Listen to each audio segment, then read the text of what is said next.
And welcome to Crusher Convo, where we're crushing the conversation one episode at a time. Welcome to the 4th anniversary of Crusher Convo. And today we're celebrating not only 4 incredible years of the podcast, but also 60 years of Star Trek. And there's no one I'd rather celebrate with than two of the biggest Trek geeks around. Welcome, Bill and Dan from Trek Geeks Podcast. Hey, guys. Oh, us. Hey. Woo. What? Who?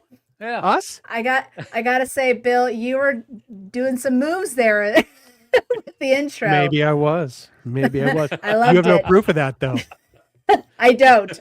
Just it's burned in my memory. So people just, take just believe me of what but you're not the only one. I always see people are just like a little head bouncing, like just kind of like We had a little rave going on, Yeah, actually Robbie Duncan McNeil was like, that was kind of fun. And I was like, thanks. Appreciate it. I do have a couple people in the chat. Crusher Convo is the best. Well, I thank you. And Burley Beer, howdy. Hello. All right, guys. So before we actually jump right in, I'm going to go ahead and talk about our sponsor. All right, guys. So Cherry Tree and fan sets. Use this code CrusherConvo6 to get 6% off your order at mycherrytree.com. And then, of course, if you go over to fan sets, because their little pins and stuff are full of character, use the code TrekGeeks to get 10% off your order at fansets.com. And, of course, follow them on the socials at mycherrytree Incorporated and fansets. Want to do that real fast. All right, guys. So very hard question. My question this season has been to celebrate of the 60th anniversary. And that is, what female character do you find inspiring? I'll let Dan go first. I can't hear you, Dan. You're still on mute.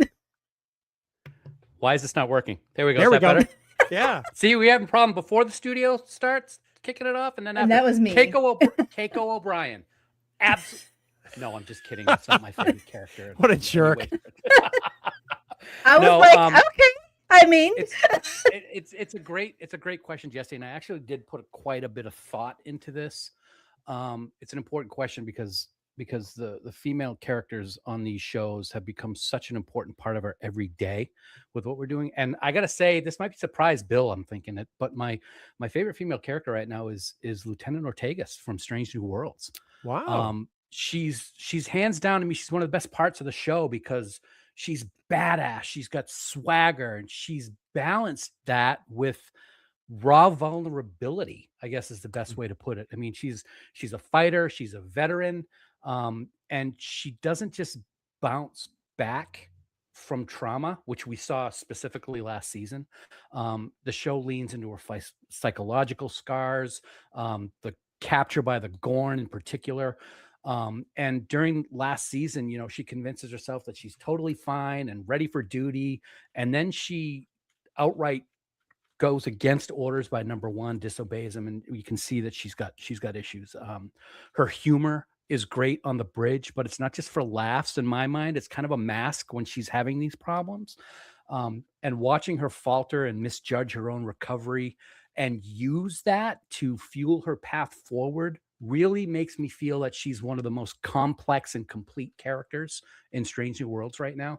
And I absolutely love that. But on top of all that, for the character aspect, it hits even more for me because of the real life strength that Melissa has. Right as season 1 was wrapping up, as everybody who watches the show knows, she lost her partner of 7 years to an aggressive form of leukemia. He helped her audition for the show, and then she had to step back onto that set for season 2 while everything had just happened. And she's openly said that she and Ortegas became more alike than she ever wanted to, because she was fighting this massive internal battle, just like Ortegas was. So it all ties together. And I think that really makes an extremely strong character. And the fact that she's a female character with this incredible strength makes me love it even that much more. I'm blown away. That's the best answer you've ever given to anything. And now as a Latina myself, I I mean, I think Ortegas is, showcasing that side that I can, you know, like I feel represented in that aspect. I'm half Mexican. I'm also a quarter Spanish. And so, seeing her there, it just she reminds me of a cousin Yeah. or, some kind of family member. And I'm just like, I love that humor. And like you said, she has like that sarcasm, that wit, but it's like not too serious, but it's just perfect where it's just Right. like balances, whatever they're going through in that moment. Mhm. And then she has a funny side, but then yeah, like you said, she does deal with, situations a little differently and she struggles, but she tries to put on a mask and yeah, and Melissa is also amazing as well. So I love that answer. You are the first Ortegas to Yay! bring that up this Awesome. year. And she's a damn fine pilot, I might add as well. She flies She the ship. sure is. She She does, flies yes, the she flies ship. the ship. Yep. Absolutely. Now, Bill, I don't know if you could, compete with that answer, but let's see if you could try. Let's go for it. Finally. I can't even. There's no way I can possibly compete with that. I'm gonna pick Catherine Pulaski. No, just kidding. So, guys, thank you so much. Bill has to leave, unfortunately. So me and Dan will be handling this episode today. No, No I've gone Pulaski back. hate here, I swear. No, I know. I've gone back and forth on this a couple of times, and that's because I'm kind of two opinions about it. There's one particular character I love because of her strength, because she was a very different kind of character that we've seen in Star Trek up until that point. And there's another one that is just so poised and so wise. So the one that wins out is Major Kira from Deep Space Nine. Up until that point when Deep Space Nine premiered, largely all of the female characters we saw provided a support function. Uhura, did the communication. She essentially answered the phone. There were doctors, there were therapists, there were, you name it. And most of them served a caregiving role to some extent. And then we get Major Kira in Deep Space Nine, and she's a former freedom fighter, right? She's used to trying to take back, Bajor for Bajorans. And, it puts her in the unenviable task of now having to deal with Starfleet coming in and, are they invading or, what do we have to deal here? And to try to kind of make that kind of harmonious. So I've always appreciated Kira because where what she thinks on any given day, where she is mentally, um and she's tough as nails. So I think that's why I pick Major Kira. My runner-up was Dax. So both from Deep Space Nine. Dax is just so poised and so knowledgeable and 7 lifetimes worth of experience and all of that. But Major Kira to me was really a different kind of character at the time. And I think for that it edges Dax out just slightly. I love it. Actually, Two Dax is DS9 one of ladies. my favorite. Yeah, Yeah. Dax is one of my favorites. So, like after Beverly, I think Jadzia kind of hits all the marks of everything that I love about Star Trek, and she just, I don't know, there was just something about her that I found her funny, and the relationship she had with Cisco. Loved their friendship. The fact that he called her old man, Yeah, and yeah. just I loved that between them. Hated how it ended. Yes. Did not like that at all when I was watching this. I was like, this sucks. Still breaks my heart. I hate it. I hate it. Don't, but love Terry. I think she's absolutely amazing. But what's great about Star Trek, and that's why I kind of asked this question this season, is just, they do show representation in all forms, but we've had so many amazing female characters that, sometimes you wouldn't think about as a pilot or as the nurse or the doctor or even just as the first officer, going from something tragic like Kira was going through, becoming the first officer, so love all those stories. Now, I still believe that Seven of Nine has the best character arc throughout Star Trek, just from where Okay. she started and where she Sure. landed. Like, I think absolutely. And it's just, she's an amazing female character. I have a question on that, Jesse. Okay. Would you have said that she has the best character arc prior to Picard season 3, or that really solidified that arc for you? It's solidified. Okay. Yeah. Yeah. Because, I mean, Curious. I liked where they were going with the character. And fun fact, I saw Picard first. So I saw the 7 first Picard version before I saw Voyager. So I went backwards and I was all like, oh man, she's gone through a lot. She's trying to find her way, all this stuff. This is great.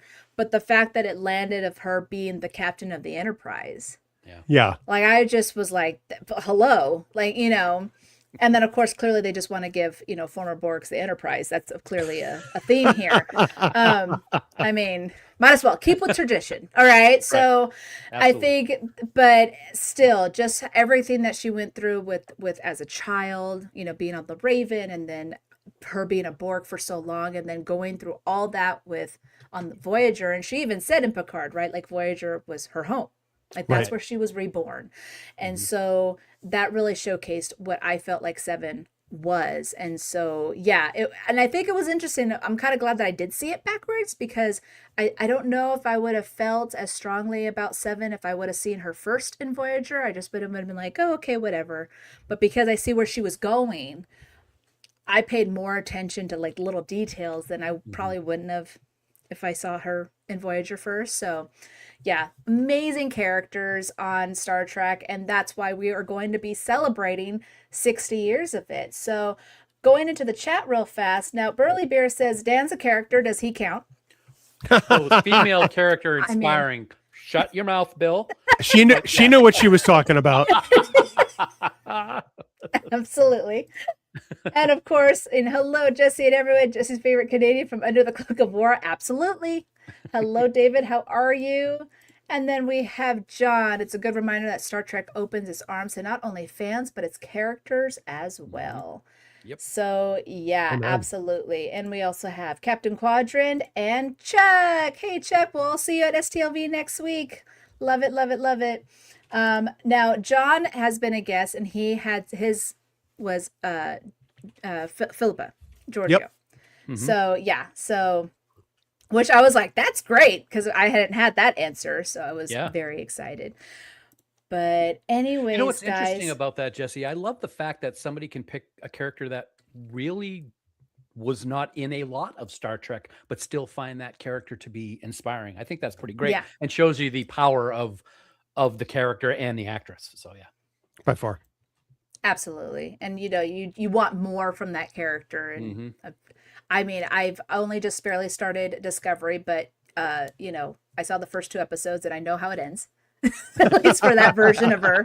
And I also saw Section 31 backwards. Like, I'm all over the place, guys. But fine. I'm sorry. Spoilers is not a thing for me. So, but as Chuck said, what's happening at STLV? It is next week. I'm arriving, I believe, on Tuesday. So I want to kind of pass the mic, the torch to you guys, and let us know all the fun stuff that you guys have planned. Well, Dan, I think the theme for Dan and I at STLV is that we're always pretty much overcommitted. We go into it with the plans to do nothing. And our dance card fills up fairly quickly. And it's not because we're trying not to do things, but there's only so many days. And now, there are so many events. And you have to miss some. It's unfortunate, but I get there Monday, so you guys will be lucky if the Rio is still standing by the time you get there. I come in Monday at noon. Dan, you fly in Tuesday. Late morning, I will be arriving. Yes, late morning. We'll be in the vendors hall this year, but there is a dizzying array of talent, Dan, at this year's STLV. Yeah. Again, I don't know how they do it every year. And for those of you watching, now at 9:00 on the Trek Geeks Thursday Night Geeks, we're going to be talking live to Anne-Marie Siegel from Creation Entertainment. Jesse will be with us. So we're gonna keep the Vegas train going. But the one thing I did hear this week, Dan, that I was really kind of bummed by is that Walter Koenig isn't able to do Vegas this year, and I'm really bummed about that because he had to cancel on Trek Talks earlier this year because of health. I'm not feeling good about this. I'm going to be honest with you guys. I saw that announcement. There was another one that he had to cancel a few months ago, or a few weeks ago. And then of course, Trek Talks at the beginning of the year.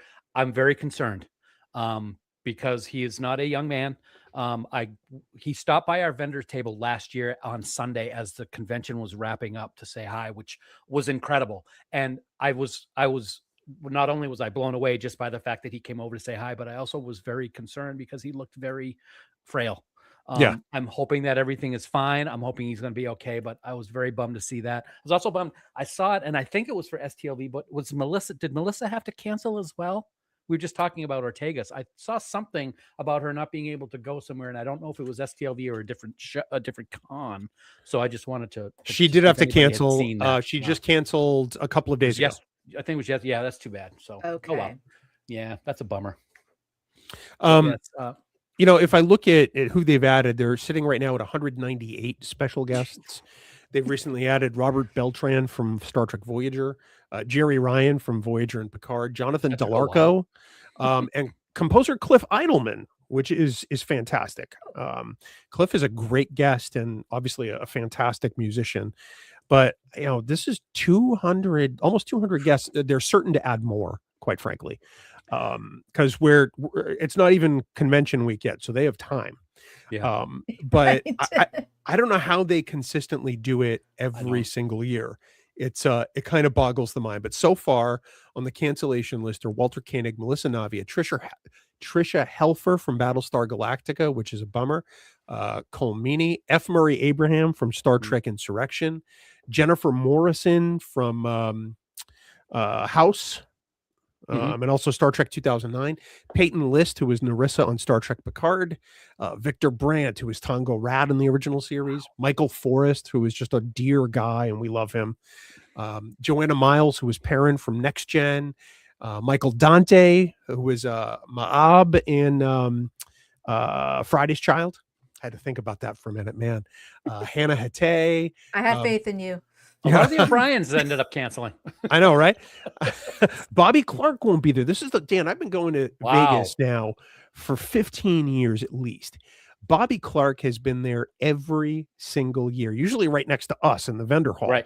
Yep. He won't be there this year, and I'm bummed. That's too bad. That is really bad. It's funny because he has been next to us every year. We've been in the vendor's room, and I'll tell you what, it took me a while for me to go over and talk to him because he's, I don't want to bother him type of thing. I still have that stupid attitude about talking to Star Trek fans, but I did go over. He and his wife are the nicest people. They really are so great to talk to, and he loves it when people come over and bring him new Gorn stuff to sign. And it's too bad that he's not going to be there. That's a shame. Dan, I know you're bummed by this, but Keiko O'Brien will not be in attendance at STLV this year. Like I said, as much as you like Rosalind Chow, you do not like Keiko O'Brien. I just want to make that is absolutely correct. Yes, Rosalind, awesome. Keiko, not awesome. Not so much. But Cole also canceled last year, right? Because wasn't he? He did. He's such a busy man.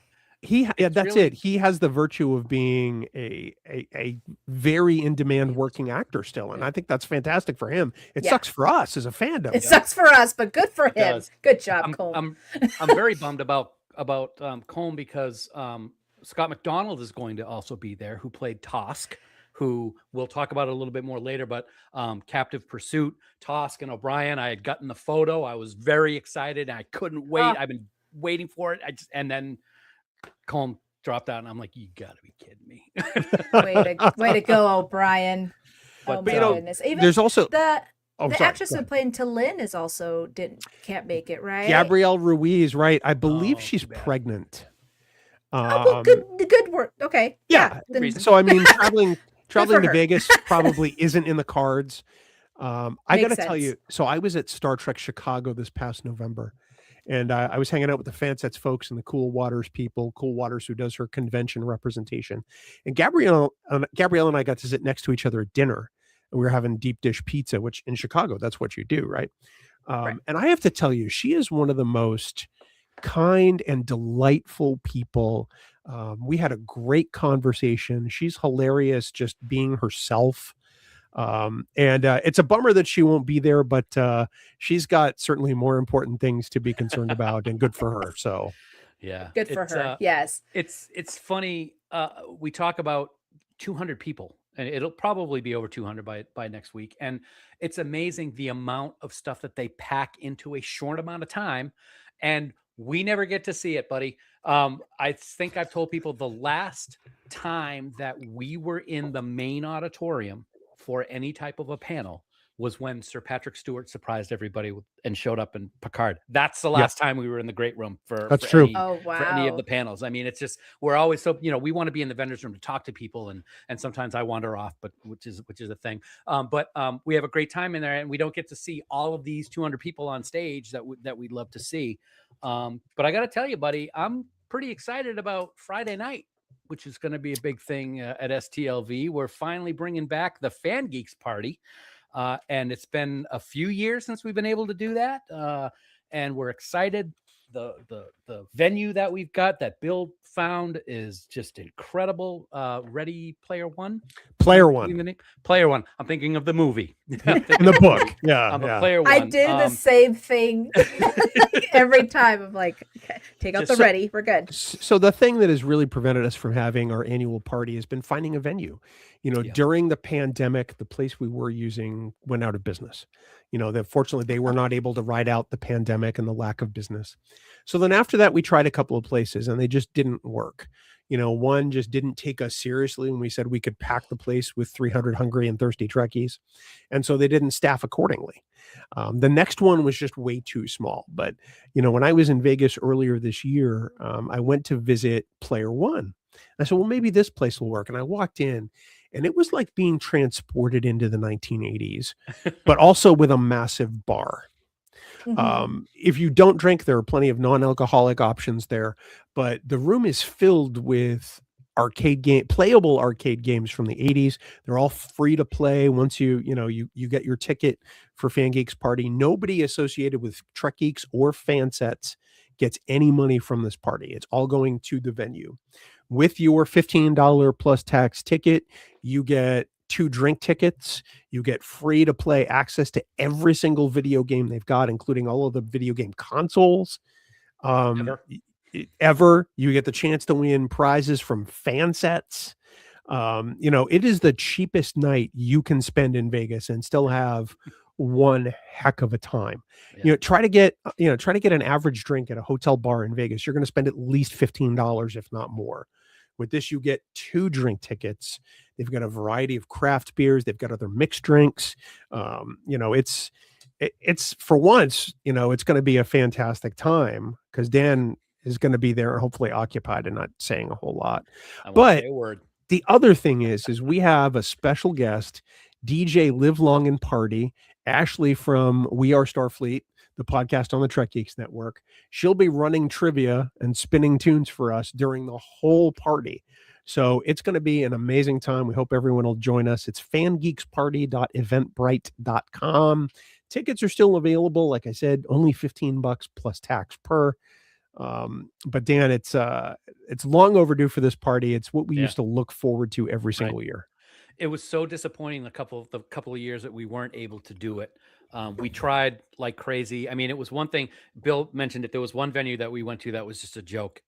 They didn't think we were serious. They didn't staff accordingly. They booked somebody to sing the same night also, which was just ridiculous. It was a cluster F, to be honest with you. Yeah. And then, like you said, we also did another one, which was a great venue, but it was just too small for the amount of people that we have. So this is going to be great. It's going to be tons of space, tons of drinks, lots of fun, prizes. And I do think they're going to have some small eats. There's some small things they have available to eat. I can't remember. I'll have to pull up their menu. Yeah, there will be some finger food type things there, I believe, snackable type things. If you want a more hearty meal, I recommend eating before the party or maybe afterwards, a late dinner, because Vegas is famous for that.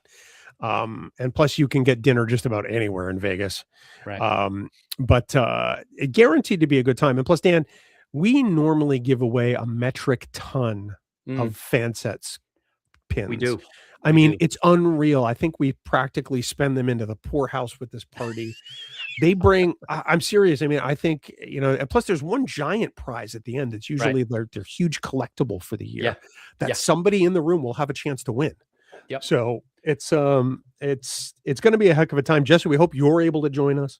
We hope everyone that's watching is able to join us because it's just going to be a fun time.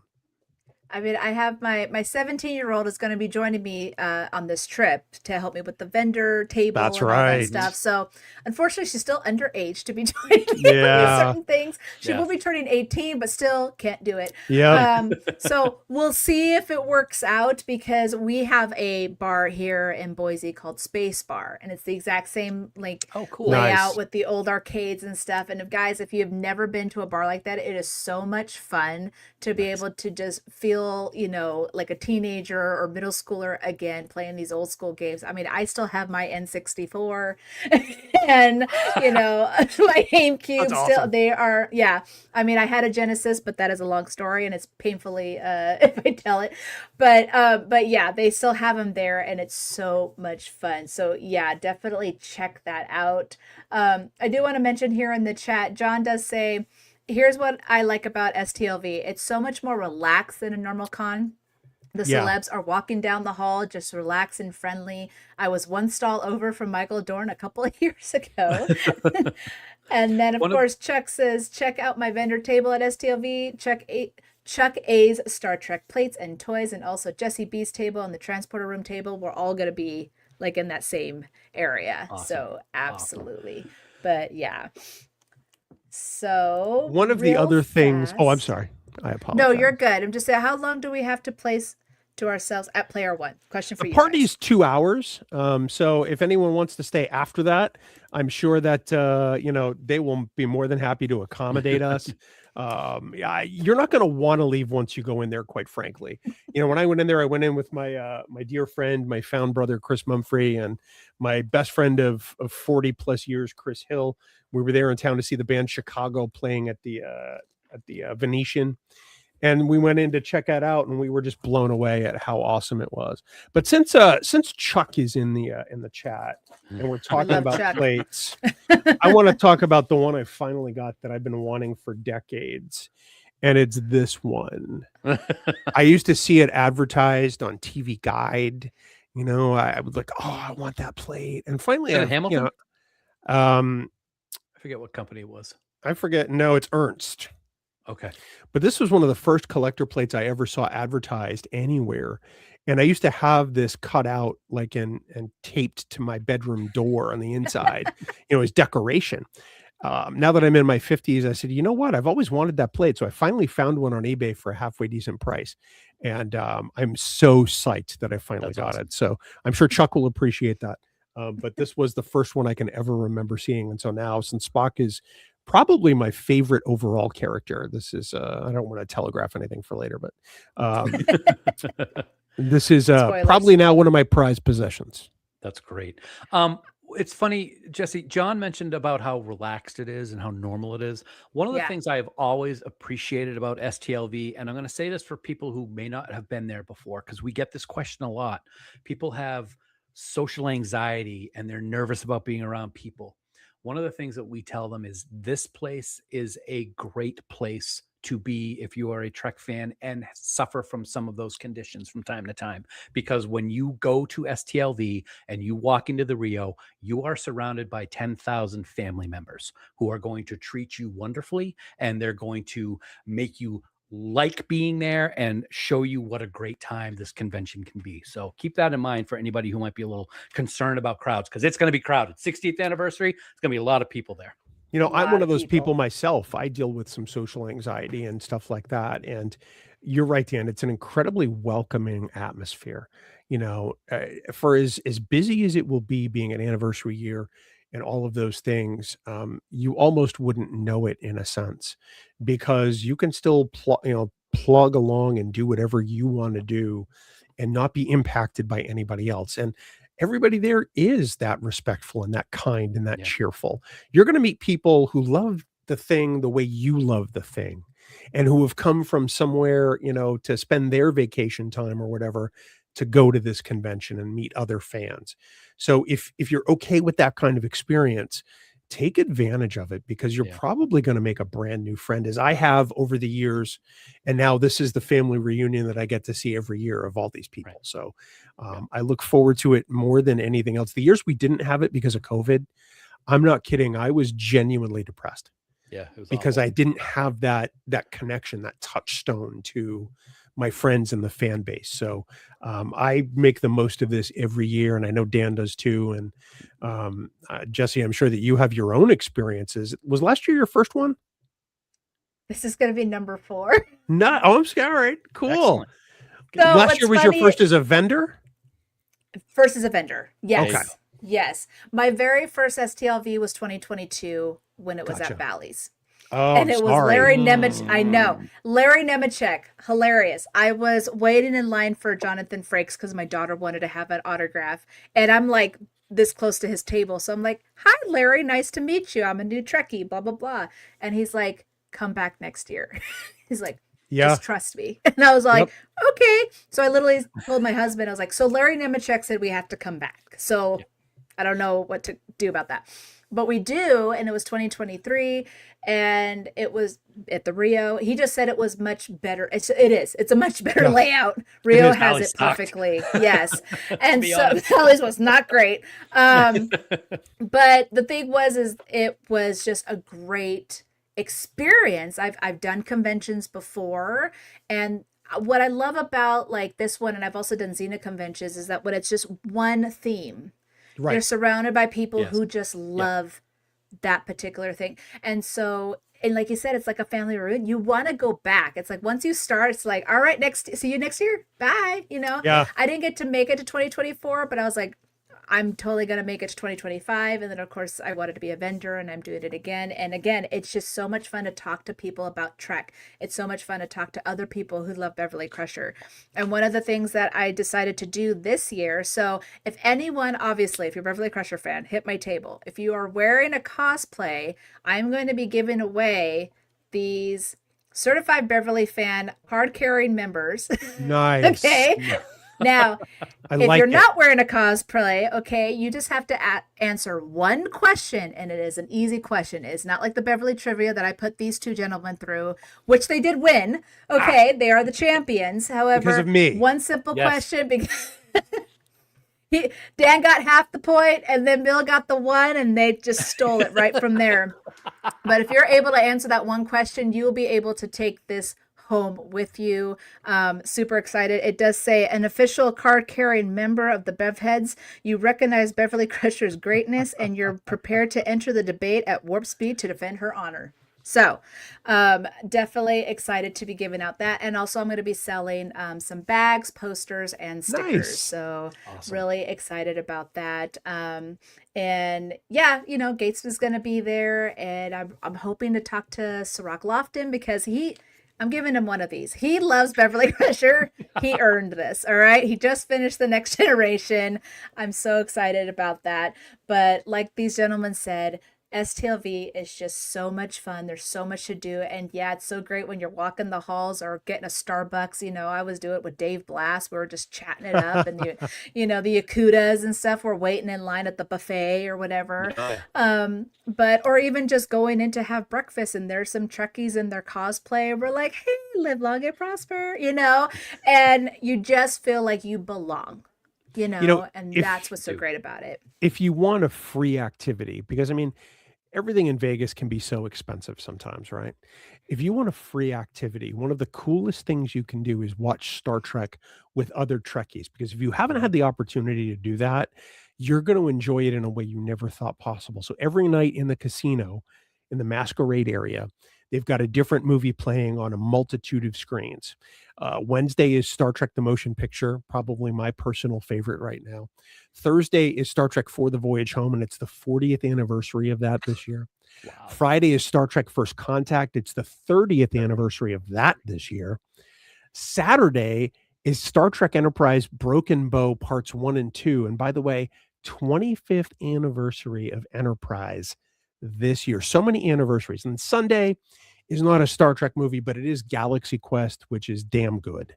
So if you've never had the opportunity to sit amongst a bunch of Trek fans and watch a movie you've seen probably 100 times, I guarantee you it will be a fantastic experience and will be different than any other time you've watched it. Yeah, agreed. Yeah, Absolutely. absolutely. And also in the casino, they have the TV screens, and they're playing a random episode of Star Totally. Trek. It's just absolutely amazing. But you know what?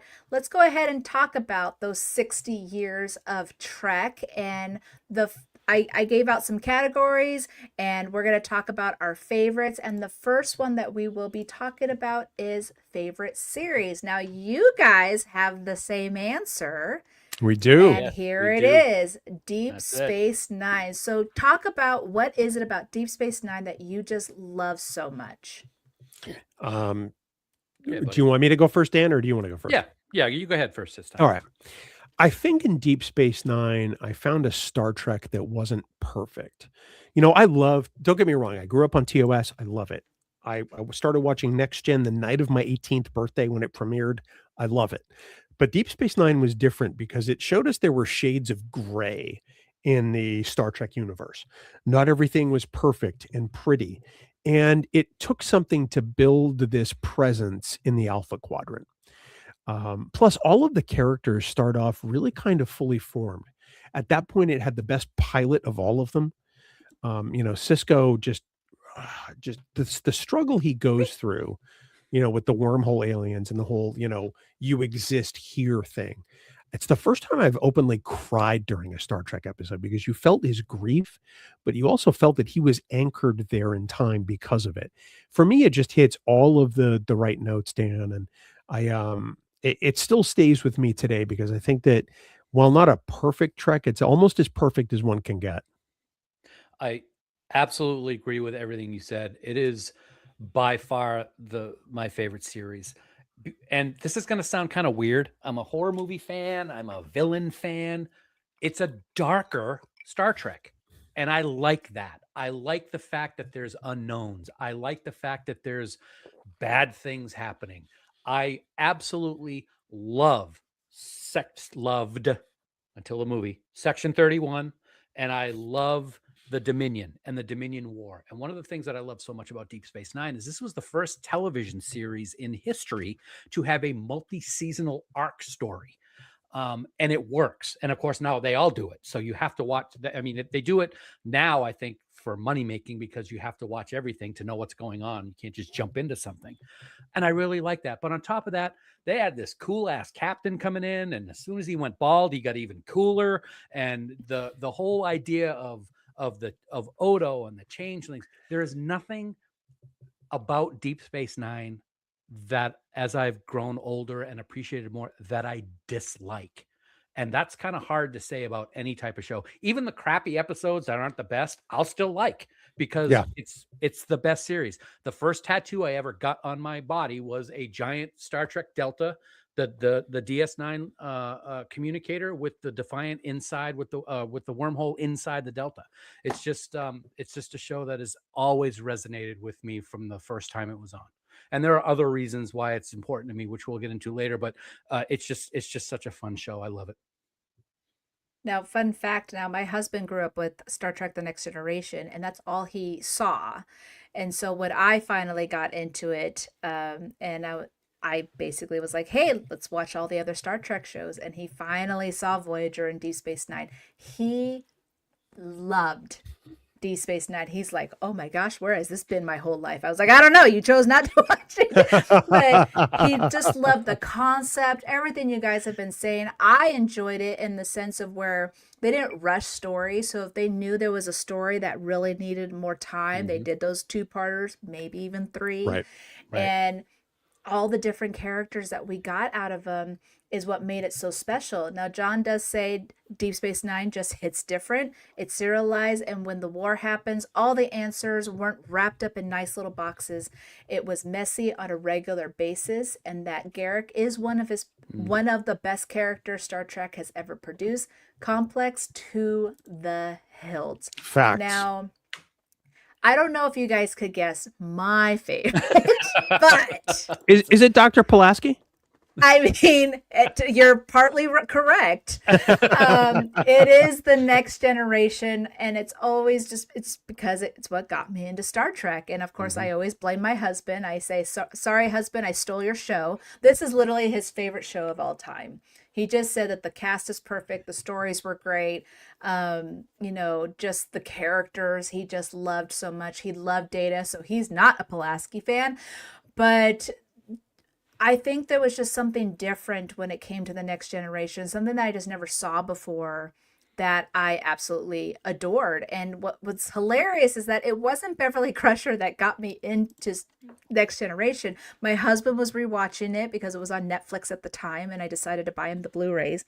And as he's rewatching it, it kind of caught my eye. And what caught my eye was O'Brien and Data. Oh, And interesting. it was because they just had like Data just being that very logical and just android self saying, one liners here and there. But O'Brien had a lot of one liners where I would be Mhm. walking to the kitchen, he'll say something, I'll be like, oh, that was kind of funny. I don't, what's going on over there? My husband's like, I want you to, like, let's watch together. And sure enough, I binged it in 2.5 weeks. Whoa. Wow. Wow. I That's just At the time, I was a laundry attendant. I just slapped on those AirPods, I'm watching as I'm folding 200 pieces of laundry. I'm hearing it in the car. Like, I was like, I want to know the next story. And then I saw all 4 movies in one day. And then I was like, all right, let's watch again. It's one of those comfort shows for Mhm. me. It And is. so, because it was my intro to Trek, it's just, something special in my heart. And of course, Chuck says Dr. Crusher was missed in season 2 of TNG. By far. Absolutely. One of the things is too, though, is that my husband, he was like 5 years old at the time when Pulaski was in season 2, and he said it was horrible. He was so sad. He was like, "Where's Dr. Crusher?" Well, season 3 premiered on his 6th birthday, and he's like, "That was the best birthday present a little boy could ask Beverly. for." Is Dan, that I Dr. Crusher returned and not the Data hater, because he was just like, she hates Data. I don't like her. Yeah. Dan, I Data. just want to point out that would have been the fall of 1989 when we turned 20. 20. Yeah, 20. 20. 5. Okay. And My husband's 43. All right. you youngsters, you young whippersnappers. I just turned 41. So, yes, I was 2 when TNG came out, Oh but at my least I was God. like, Can, at least it can wasn't we? like years. Are we allowed to use colorful metaphors on the show? Absolutely. Fuck me. Uh, Dan and Oh, I well. both turned 57 this year. Yes. Beautiful. So Love it. I mean, Love it. we look 20, but we're not. that's true. Yeah. That's true. I mean, you do. I probably look a little younger because Dan, you actually used to have hair back then. Yes. Um, Yes. And now this I've is got white. some gray creeping into mine on the sides. You can see it here, kind of on the temples. There's some gray there. Kind of got that Buck Rogers thing going on with Gil Gerard. But what can Now, I Rose say? says I would have been 6 when 1988. Ross, you're fired. Oh my goodness. Chuck says I said hello to Gates at Jesse's vendor table. Here, yes, Gates stopped by because she was walking around looking for someone, and she stopped by, and Chuck was all like, "Hi, it's really nice to meet you." Because, as you guys said earlier, you don't really get to enjoy all the stuff that's Right. going on when you're a vendor. Right. And so That's he true. was very excited. But Yeah. Chuck will be 69 in September. You go, Chuck. Go, Look Chuck. at you. You will love it. Love it. All right. So the next question that I had for you guys was, of course, favorite character. Now, Bill, I'm going to go, pass the mic to you. And, this Yeah. shouldn't be much of a shocker as you showed our plate. That was a little spoiler. But it is Spock. So explain to everyone why you love him. I think it's not just Spock, but I think it's also specifically Leonard as Spock. There's a comforting thing about his portrayal of that character. Spock was Spock of TOS was kind of like the logical center of that show, whereas humans were venturing out into the galaxy and exploring. Spock kind of kept them all grounded. And let's just be honest, Leonard's portrayal of Spock is something that should have earned him an Emmy. I mean, he did get nominations, but he should have received an award for it because he's just brilliant as Spock. I think that his character is the heart and soul of Star Trek. It's everything that Star Trek is about. What it means to be human, because Spock was always fighting that sort of human half. And at times it would win, at times our human half wins out, right? So it's a great case study in what it means to be human. It's a great case study in what it means to, explore new avenues about yourself and about humanity. And well, I mean, let's face it, in the 70s, Spock was pretty badass, right? So I came into Star Trek fandom at the right time with the right character, and he's just always been with me. I mean, I've got at least 3 Spocks behind me. There's one that's fallen down. It's a mini cardboard stand-up from Star Trek V, The Final Frontier, where he's holding the video cassette. It fell down behind my bookcase, but Spock is always a part of my fandom, and how could he not be? Well, I mean, I think he's, to me, like the face of Star Trek, right? The live long Yeah. and prosper, the IDIC, we all do the Vulcan salute. Like, he definitely represents what Star Trek is. I think that's a Now, perfect way to put it, Jesse, because if you go to somebody and say, what's the first thing you think of when you think of Star Trek? Nobody's going to say Kirk first. Nope. nope. Nope. Everybody's going to Spock. say something like that, or Spock, or live long and prosper. So yeah, absolutely. Yeah, for sure. Now, Dan, you have, of course, your love of Deep Space Nine. You have Odo, so let's talk about that. I love this character so freaking much. I love the look. I love Renee's portrayal of him. He's grumpy. He's cantankerous. He's like and you. I love that about him because it's just like me. Yes, thank Kindred you, Bill. spirits. You stole my thunder. No, I just love him. I love all the stuff that he goes through in the 7 seasons we watch him too. He used to work for the Cardassians. Now he's the constable and the sheriff of the station, and finding out that his people are out there and that they sent him away, and all of the things, and falling in love with Kira and the romance thing. But anyway, I just love the character. I love what Renee did with it. I love the trauma, everything. I just absolutely love. You can't help but feel bad for him because of the things that happen. And when he says goodbye to Kira in the final episode, in his tuxedo and sinks into the Great Link, I just love stuff like that. And I'll tell you what, somebody asked a question, who would you want to hang out with more than anyone on Star Trek? And I picked Odo because he doesn't want to hang out with anybody, which makes me want to hang out with him. So yes, he would become my best friend if I was on the station with him. I love Wow. Odo just had such a presence in Deep Space Yeah. Nine, right? Like, he was kind of like that grumpy, neighbor, get off my lawn kind of mentality, right? Yep. But like I was talking about 7 of 9, where like her arc, went through so much. So did Odo in just 7 years, But he wanted to look cranky and get off my lawn, but he did care. He just cared, didn't yeah. show it very much. I just thought it was great. And of course his relationship with Quark is second to none. For those of you who maybe have not experienced Trek Geeks yet, Dan does fantastic impersonations. And one of the ones he does is Odo from Take Me Out to the Holosuite.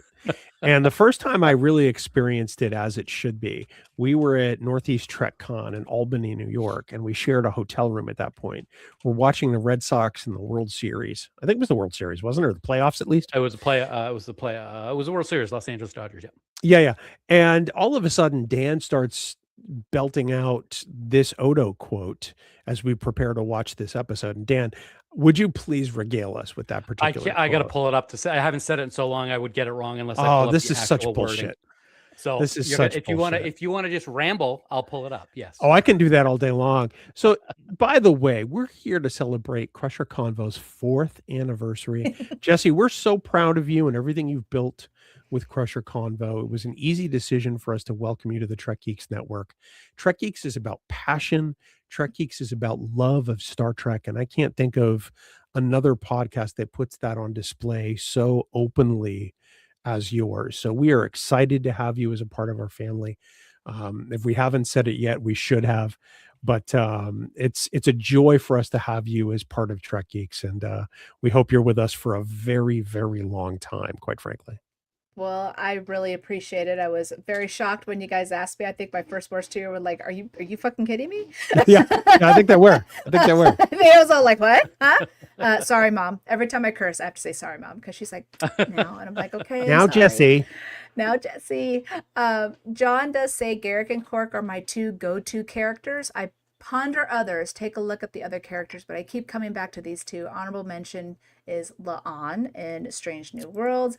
Ross says Badgie, not. But seriously, my favorite is probably Nog because of his real growth from episode 1 to the final Yeah, episode. for sure. Absolutely. And of course, John says, great choice. I don't know if any Star Trek character came as far as he did over the length of the series, for sure. Now, I had to showcase the reason why I felt, because everyone knows, guys, my character is Beverly Crusher. Okay, we're What? just gonna Ooh, we're just gonna put that out there. Okay, but there was Bimber- one particular Bimberly moment. What? Yeah. There was one particular moment though that I was like, I like her, and it was this one. About what? About how you feel serving with a man who is responsible for the death of your husband.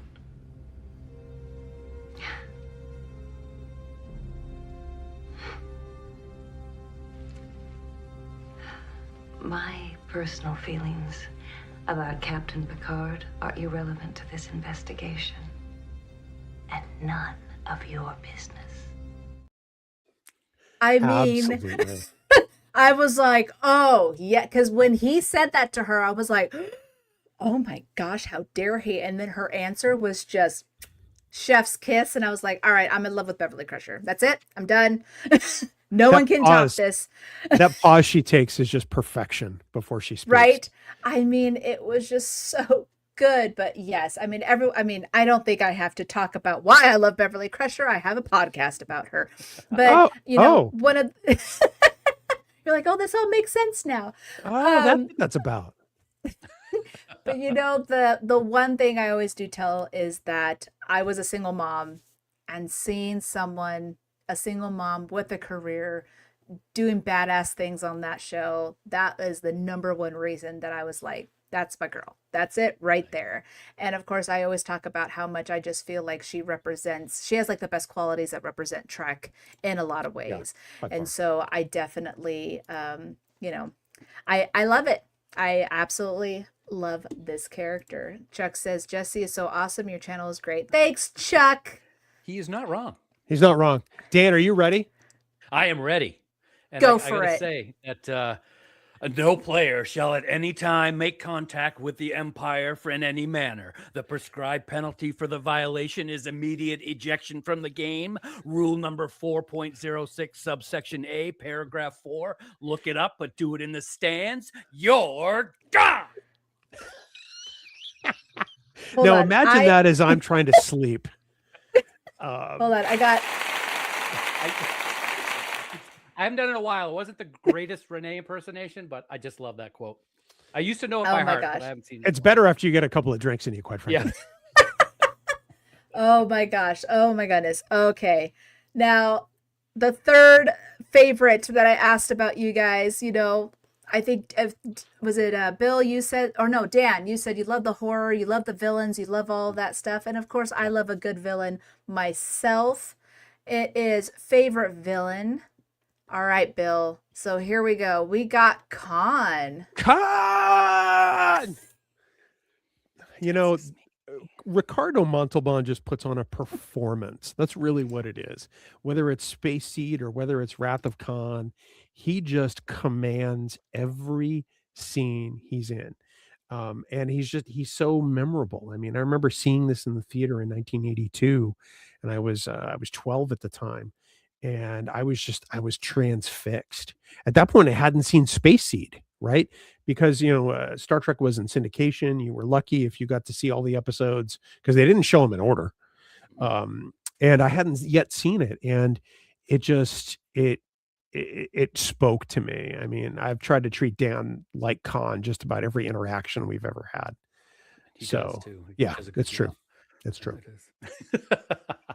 Good pick, man. Good pick. Now, Thanks. Khan is a great character. It's funny because even though I didn't really grow up with Star Trek, I knew who Khan was, and just like I would know who Spock is. So he was definitely one of those memorable characters that really just sticks with everybody. But Dan, I think there's a theme here going. I'm just saying. You know, it's funny after I sent you it, I'm like, oh shit, it's all Deep Space Nine. That people are not going to like that, but that just shows you how much I love Deep Space Nine.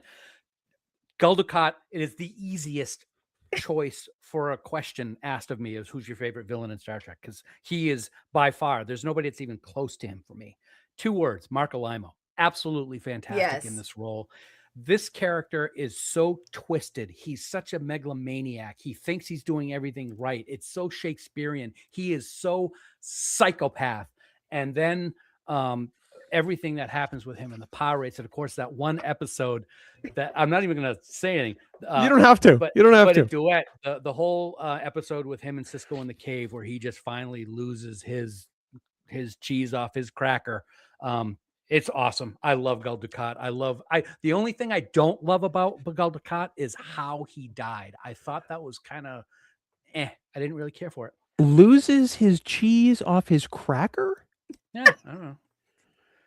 Yeah. That's a good analogy. That I understood it. Thank you, Jesse. The Gul Dukat is a character that you just love to hate.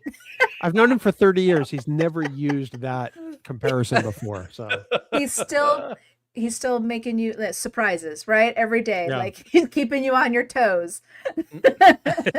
For sure. Absolutely. I did want to mention here, Ross says villain. I'd have to say it's Trek King Dan. Not wrong, is he, Bill? not wrong at all. Is he, Bill?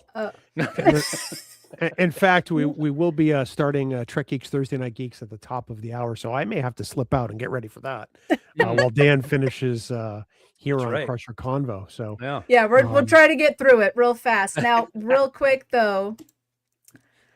Okay. Interesting. I picked Tomalak. He's only been in I think, what was it, 4 total? Because they did show him at the very end and All Good Things.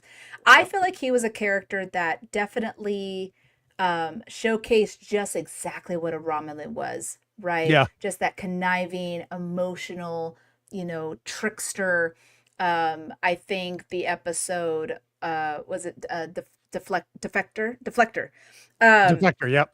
Yes, and just how he planned all this, and I wanted more, and I was so upset that we didn't get more. I mean, we did get him, a little bit in that episode where Future Imperfect, but it was just the mind of a little boy be like, we'll just pick this guy. I feel like he was underused. I really think that we could have seen more of Tomalak. I'm glad that they did show him at the end at All Good Things, and he even had that little moment where he's like, and no one knows about this? I like this. Like that was just this one little moment with Picard where he's like, all right, I feel you. I get you now, But definitely a character I wish we got to see. But the big one here, I did want to ask about favorite moments. And so, Bill, we're going to start with yours. You said Kirk and Scotty with the Enterprise in the motion picture. So I'm going to go ahead and play that clip real fast right now. That's right, Captain. 2.5 years as Chief of Starfleet Operations may have made me a little stale, but I wouldn't exactly consider myself untried.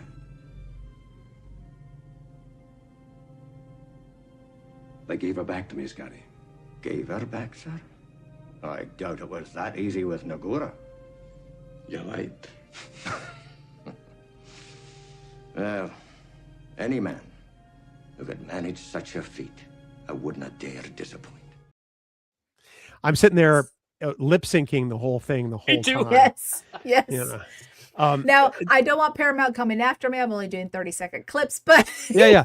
But let me know. Yeah, because if you did the whole thing, that would be like 12 minutes or whatever it is. A long time. And 7 of those minutes is just the Enterprise, right? Starship porn. I love the whole thing because, you see Kirk look at the Enterprise through these new eyes. Not only does it look like a different ship, but it's recalling so many things for him. And it's a great reintroduction to the Enterprise for fandom because at this point, it's been 10 years since we've seen the Enterprise. It tugs at my heartstrings every single time. The Enterprise was my boyhood ship of dreams, and what a great way to get reintroduced to it. Yeah. Absolutely love it. Now, again, there's a theme going on with you, Dan. This one's an important and serious one, though. This is an important one, though. This is Captive Pursuit. So here's a clip from that. I cannot hide here behind the protection of your Federation. It is against everything I believe. You'd rather go back and live in a cage on public display? To stay would be a greater dishonor. I am Tosk, the hunted. I live to outwit the hunters for another day. To survive until I die with honor. All right, let's discuss Captive Pursuit. Yeah, this might take a couple minutes. Bill, are you going to jump off? I'm going to jump off to go get ready for All Thursday right. Night Geeks. I'll see you both there. Yes, we'll be right Thanks over. to everybody in chat. I'll join us over on Trek Geeks. Absolutely. See you in a few minutes. All right.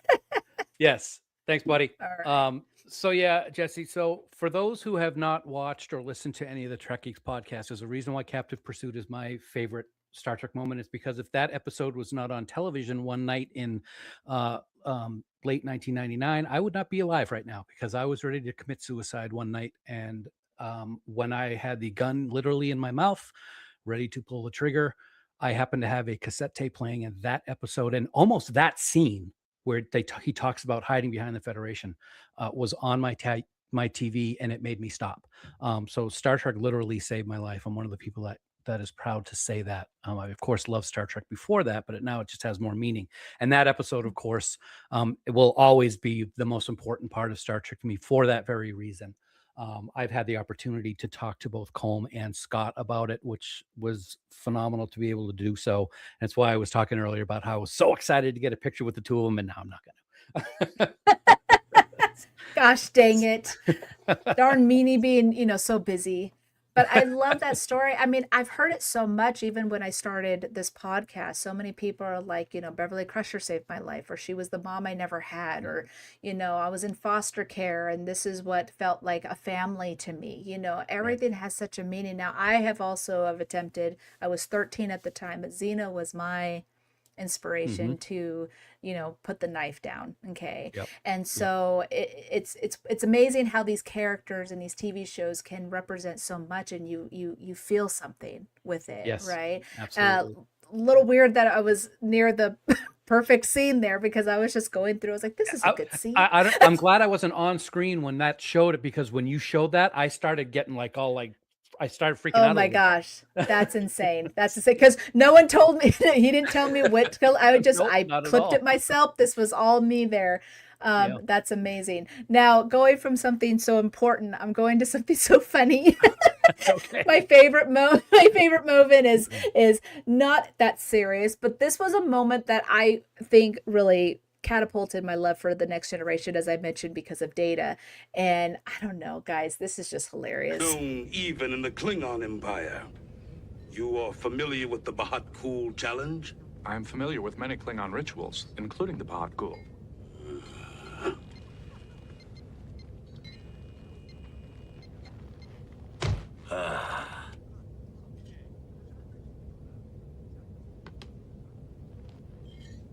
Wow. Cha. Wait. More talk. Brett's little head tilt, and he goes back. I died so hard in that. I laughed so hard, and it's one of those moments that I just carry with me. So no, it is not a Beverly Crusher moment, but it is a Data moment, and there's just a lot of them. So yeah, so I know we're gonna be heading over to your guys' channel. So I'm gonna go. Yeah, so I'm gonna just jump right into my penny for your thoughts.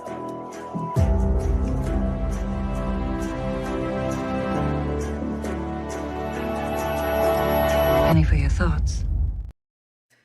Now, of course, whoops, I got the wrong border. There we go. We got Abby from First Flight Podcast. It embodies hope and positive future. Not that it's easy, but that it's possible. Also, that Trek encourages curiosity, science, and collaboration, all things we need more of. Plus, I found my tribe with the fan community, just like we were talking about at STLV. You find your tribe, right, guys? Now, Chris from First Flight Podcast, there's, a theme going on here. Star Trek is a storytelling structure that explores the human condition through science fiction conceits, ethical dilemmas, and character-driven drama. It explores the possibility of the human being stretching out into the future as one people. And of course, Rebecca from Threads, she's been on my pod before, and she's a Beverly Crusher fan. Star Trek has been there for me when I needed a friend, a mom, a dad, siblings. It's given me friends who I never would have met otherwise. Every new series brings me joy, and watching the older ones brings me comfort, especially TNG and Beverly-centric episodes. By tricorder. All right, so the tricorder rating, if I see, this is where I need that fancy little Yes, right. thing that Bill has. Tricorder rating. I asked what people's favorite show was. I got 10 votes total. 50% said The Next Generation, 30% Deep Space Nine, 10% Voyager, and Lower Decks. Now, it's not really surprising. People go back and forth. No. It's either The Next Generation or Deep Space Nine for different reasons. Yeah, that's what I found. I've also found over the course of the last maybe 5 to 10 years, more people are picking Enterprise more now. I've seen, because I think with it being available and the big anniversaries coming up and people binge watching it, I think they have a greater appreciation for it than they did back then. Yeah, that makes sense. So I'm going to go ahead and jump into the Redhead Alert.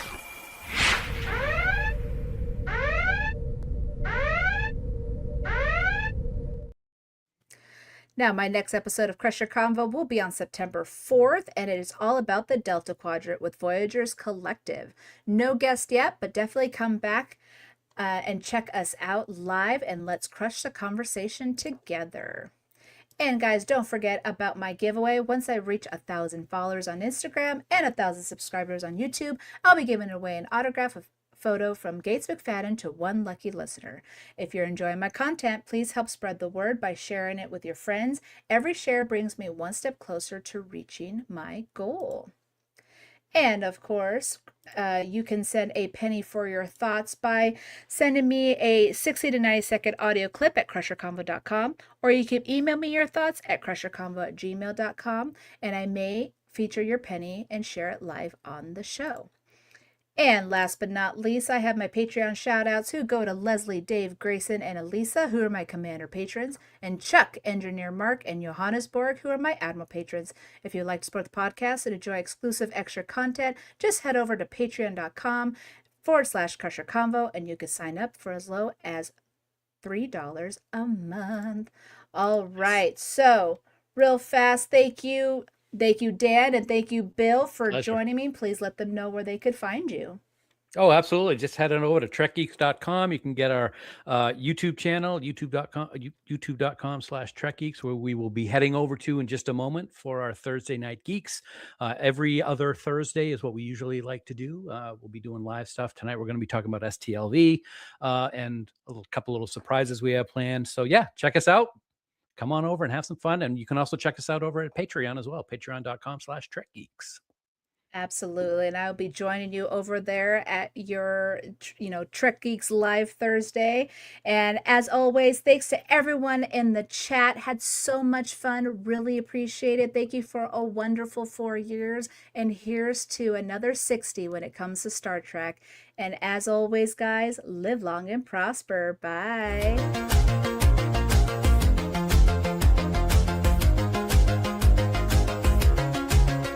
Don't forget, you can listen to all the audio versions of Crusher Convo on Apple Podcasts, Spotify, Good Pods, or wherever you listen to your podcasts. You can support the podcast by buying merch on TeePublic, buy me a coffee by scanning that QR code, or becoming a Patreon member for as low as $3 a month. But the best way to support Crusher Convo is to like and subscribe here on YouTube.